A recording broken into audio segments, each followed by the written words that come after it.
高雄大社区发生了机车对撞，转弯直行互不相让，结果双双喷飞。而另外在台南安平有汽机车因为抢快转弯撞成了一团，屏东则是有诡异的车祸，驾驶开车撞爆了早餐店，玻璃大门碎光光。直行机车跟转弯机车对撞，碰一下，两个人都摔飞。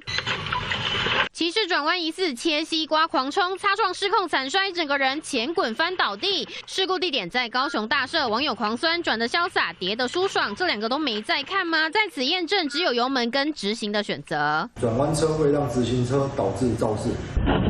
很棒，感觉严重啊！台南安平也有转弯汽车跟直行机车对撞，骑士狠狠击垒，翘起来，定格1秒后飞起来，连安全帽都喷飞，最后倒地不起。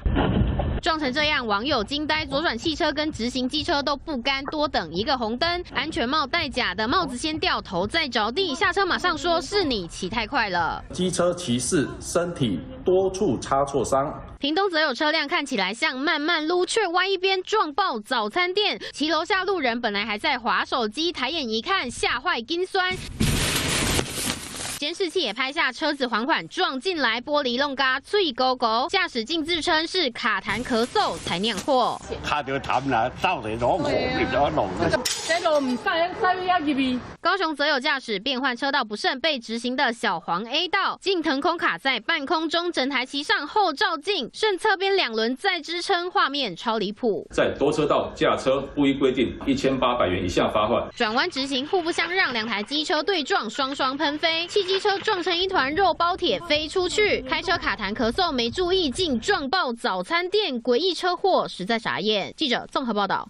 我是哈遠儀，不用說故事，寫自己的人生故事。有爭議的拿證據說，被掩蓋的挖出來說，非主流觀點我有勇氣說。用心說好2300萬人的故事。我是哈遠儀，請鎖定中視 YouTube 頻道，記得幫我們按讚、訂閱、分享，開啟小鈴鐺哦。